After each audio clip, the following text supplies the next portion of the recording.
I'm not gonna pretend like I hated it the whole time or I felt like I was empty the whole time. How I would describe that time in my life is really more so as a slumber.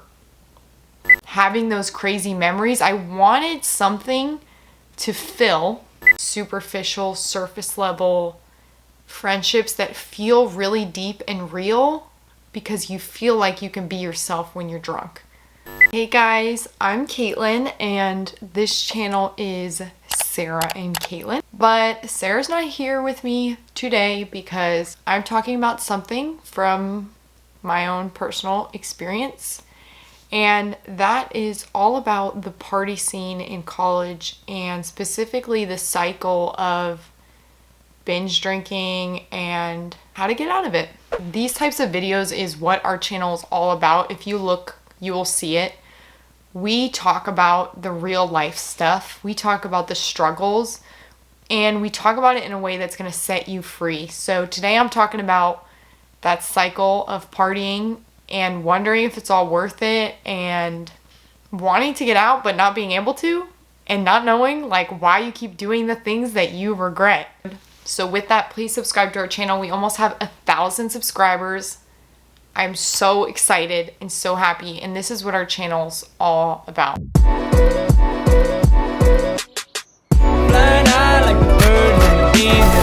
I would say anyone watching this video, you might be just in a stage where you're starting to question if all of this is really what people say it is. Like if all of this partying and the best 4 years of your life and the narrative that you've been fed is really actually what you thought it was, or if it's actually just leaving you more empty and broken and confused.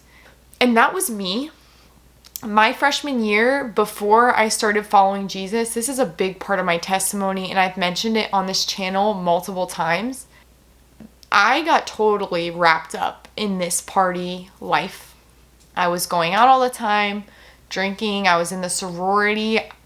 I did everything. I did it all. So I saw the ins and outs of this culture, and I want to say I'm going to talk about things in a really deep way that honestly would have annoyed the crap out of me if anyone had told me these things while I was in the midst of my partying days. People would talk about it, let's say, and they'd be like, oh, like, I just don't drink because of this, or like partying so stupid because of this, or blah, blah, blah.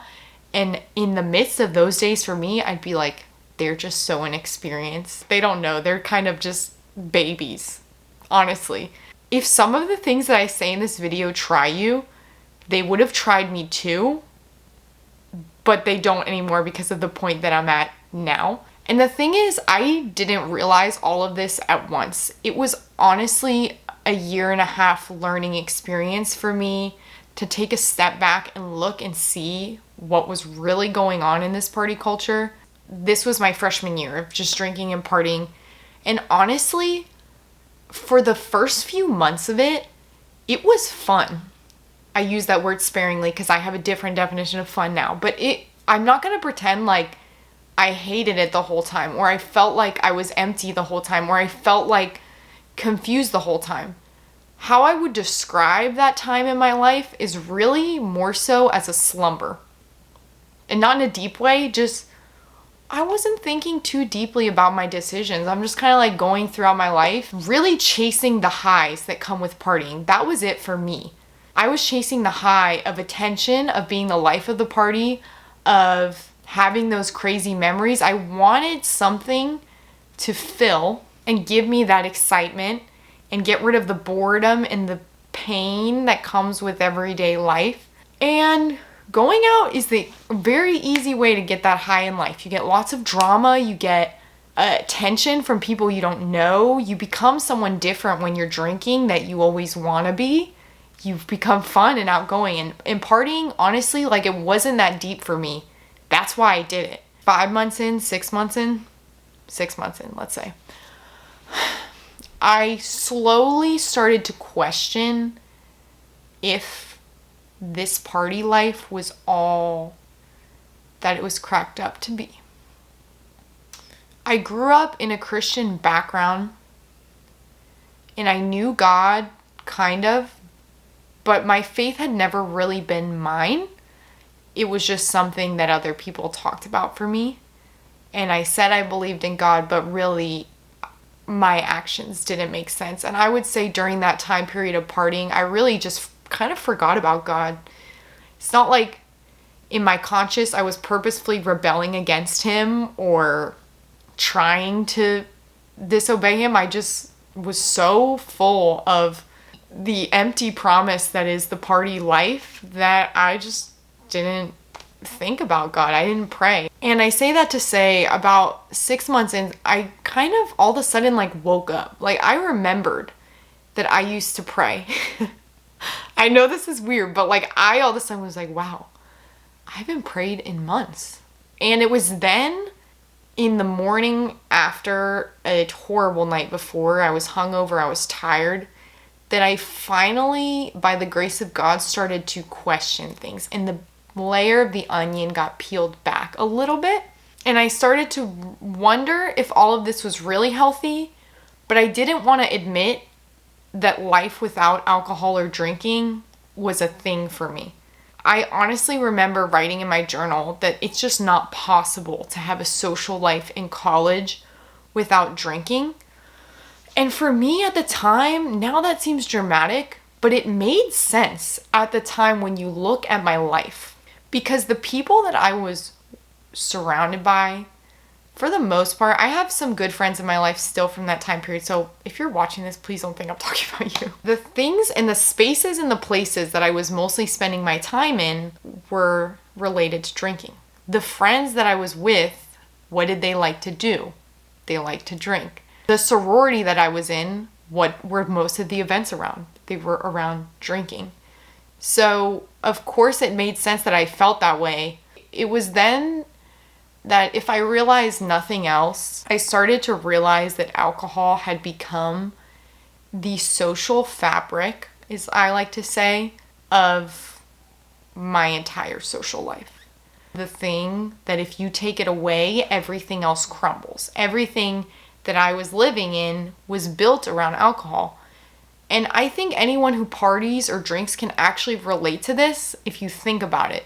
When you go hang out with your friends, what do you guys talk about typically? You might talk about other stuff, but the most like juicy conversations are the ones where you're talking about what happened the night before. I would remember people would drink for the dumbest stuff, but I didn't think it was dumb at the time. A good example is I got invited to a fraternity event, which I didn't end up going, but I got invited to an event for Halloween Horror Nights, and there was a pregame for that. Everyone was drinking. And if I realized anything then, I started to realize that alcohol for a lot of these relationships had become such a foundation. And I think that's the first problem with party culture. You will lack really deep friendships or relationships and replace them with these superficial, surface level friendships that feel really deep and real because you feel like you can be yourself when you're drunk. But most of the time, they're not. Once I realized that, the next year or so, about 8 months, I made up these little rules for myself. Like I would say, okay, I'm gonna go out, but I'm not gonna get that drunk, whatever. I would make these little rules for myself to help me get better, but nothing changed too crazily. I spent a year like kind of trying to fix it myself and nothing really did. Everything kind of started out slow when I started this at the beginning of my freshman year. At first it was just go out and be safe, only have 2 drinks, or don't get drunk, and I was able to do that. But then it was go out, get drunk, but don't get too drunk. And then it was go out, and every time it was almost just like a little more was required to reach that high until it wasn't reachable anymore. It was like the first few times it was very enjoyable because you were chasing like that elation, that buzz, that really high. But then it's almost like I needed more and more and more to get there until I had gone to an extreme. What I didn't realize what was happening, but what was really happening, is that sin, drunkenness, hookup culture, whatever, it's all just an empty promise. It promises you satisfaction now, and when you get it, it's like a flash in the pan. You don't know where it went. So you need to get more of it to get it again. And I just learned this recently, but there's something called the law of diminishing returns. The more that you have something, the less that it satisfies. And that's what was happening to me. The first time it was really satisfying. And the more I got it, the less it satisfied me. So the more of it that I needed. And a lot of us don't realize that we are seeking satisfaction and fulfillment until after the fact. And we don't think about it that deeply until it might be or feel too late. At the time, I thought it was just that I wanted to have fun and I wanted to be me and I wanted to live the life. But as I look back, there were deeper insecurities. There was pain that I was dealing with, discomfort that I had just moved away from home the first time, and that was hard for me, but I didn't want to face that. I was even going through a breakup at the time, and I didn't want to face that. And my sophomore year of college, a year later, after I would say 8 months of trying to fix myself through all the little rules and systems that I created, drink this many drinks, don't do this when you go out, make sure that you do this. None of that worked. I didn't realize what wasn't clicking. I would still go out, I would still make stupid mistakes, I would still not feel right, and instead of going to the source, I tried to fix it in other ways. I tried to work out, I tried to do yoga, I tried to clean my room, and some of those things were good changes that happened in my life, but really, I didn't realize that there was a missing link until I found it. And for me, that was finding Jesus Christ. Because you can self-help your way all you want. You can try to be a better person all you want. You can say that you're doing better, but then keep doing the same things all you want. What we all need, whether your struggle is pornography or binge drinking, I don't know what it is, but what we all need is a clean slate. That's why we love New Year's resolutions and fresh beginnings. It's because we were ingrained to want a clean slate. It wasn't until my sophomore year of college that I realized that. I was realizing that I still dealt with a lot of guilt and regret from that time in my life. I still dealt with a lot of shame. And I still felt like it was a part of me. I didn't, as much as I tried to fix myself, it wasn't working. The week that I found Jesus at a camp, it was towards the end of the week, they told us this, and I say it on our channel all the time, but two things. The first is they told us, college is like a greenhouse. Everything that you plant in that greenhouse are habits and behaviors and things that you're going to harvest for the rest of your life. So what are you planting in your greenhouse? And with this cycle of binge drinking and hanging out with the wrong people and being in the wrong places, I realized that I was not planting good fruits in my greenhouse. And the second thing that I learned is we don't try to get ourselves clean before the shower. We go to the shower to get clean. What I was doing in that year of my life when I was trying to get better by creating all these rules and systems and ways for me to be a better person and stop drinking, I was doing all of that without God. So what I was actually doing was trying to wipe the dirt off of my body before getting in the shower. And the shower, of course, is Jesus Christ, the water of life. He's the one that when we go to Him, He cleans us. He forgives us. He takes all of that shame and regret and wipes the slate clean. And that honestly changed my life.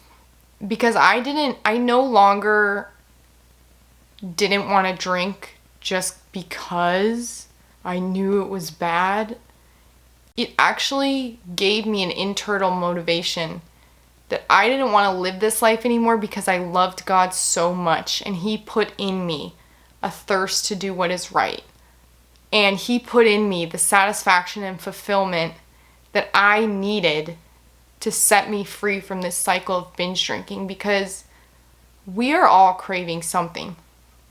We are all looking for something. You can pretend that you're not. You can pretend that life is meaningless. You can pretend that it's all just fun and games. But I know that all of us are looking for something, and we're filling up the holes in our heart in one way or another. You're either filling up the holes in your heart with dirt, or you're filling up the holes in your heart with fullness of life and righteousness. It's so important for me to tell you that Jesus Christ changed my life before anything else. Because who am I to sit here and tell you why party culture is bad if you don't know God? Honestly, like, why would I tell you that if not to point you to the source of truth, who is Jesus Christ? I remember every morning after a hangover or something, all me and my friends would say, "Oh, we're never drinking again, never doing that again." You'll hear it 1,000 times, but then we would do the same thing over and over again. And why? Because if you're not walking with God, you're just walking according to your human nature. You don't have God working in you. You're just working off of your flesh. And our flesh doesn't want to do the right thing. When we accept Jesus Christ, a spiritual change happens. Something changes in your heart about this party culture and about this binge drinking. And I will say, like, I didn't become perfect right after I found salvation. I had to go through it with God. I had to go to parties and I would mess up and I would drink too much. And the next morning I would say, "God, I'm sorry. Where did I go wrong? Please show me. God, I'm sorry. Like, how many drinks is too much? How far is too far when it comes to drinking? Like, how do I know that I'm doing the right thing?" And eventually, now, God has made me a woman of self-control and of prudence, and I can have a drink every now and then if I want to, but I don't need to. My confidence doesn't depend on that. It doesn't rely on that. I can be in any social situation and just have fun and dance. And I'm only at that point because God changed me, not because rules and systems and habits and ways to break things changed me. So if you're struggling with this binge drinking culture and you want to be free from the cycle, I'll just give you 3 quick tips. But the root of all these, none of these tips work if we don't do this with God. Because you're taking binge drinking out of your life. So you're taking something that you're currently using to fill up the hole in your heart out. What is going to fill that hole? Repentance literally is a turn from something. You have to turn to something. Turn away from our sin and turn towards God. So if you're just like, "I don't want to drink anymore," but you're not doing it with God, you're not turning to anything. You're in the same place that you were before, and that's why you'll fall. So 3 big things that set me free from the cycle. First, start objectively analyzing. See the party scene for what it really is. You'll start to realize, why do I even drink? We actually have a video on this, so I'm not going to talk about it. It's right there. Second, start asking yourself why. If you find yourself at a party and your hand has to hold a cup, ask yourself, why? Literally, why do I feel like I have to hold a cup? Why do I feel like I had to take another drink? You'll discover, once you start analyzing yourself, that there's these little patterns. You think you have control, but you haven't been, and that's okay. My third and final tip is you have to do this with God. No matter what, no matter how many times you mess up, if you drink too much and you wake up the next morning, go back to God. Ask for, "Okay, God, I messed up, but how do I not mess up the next time? How do I know what is the right thing, what is the wrong thing?"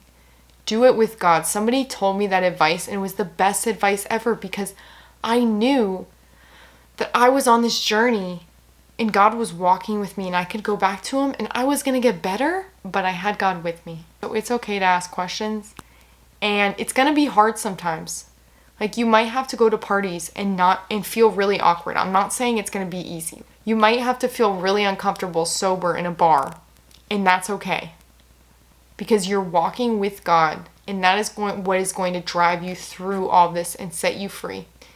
We don't have to buy into the lie of culture that says this is where life is, that celebrities are feeding us, that this is where the fun of life is, that this is where fulfillment is. Because really what the world wants you to do is fill you up with distractions so that you never find your purpose, which is found in Jesus Christ.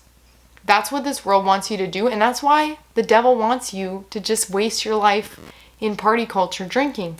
That's why, because it's just all a distraction. I told you, like, I was asleep those 4 months. The devil would love for me to just stay sleeping and not open our eyes to these things. But when our eyes are open, a transformation happens because it's by the grace of God. I'm going to wrap this up because I've been talking for a while, but please subscribe to our channel. I can do more videos on this. I just tried to cover the grounds here. Please comment down below what you would like me to elaborate on, how I could talk about this more. I want to help people who are struggling with this. I want to see that you can be set free. You do not have to live for this culture that just says drink, drink, drink, drink, drink, drink. And don't think about it. And the best 4 years of your life are the ones you don't remember. I don't buy into that, and you don't have to either. So yes, comment down below. And I hope this helps somebody. Thank you guys so much for watching, and we will see you in the next video. Oh,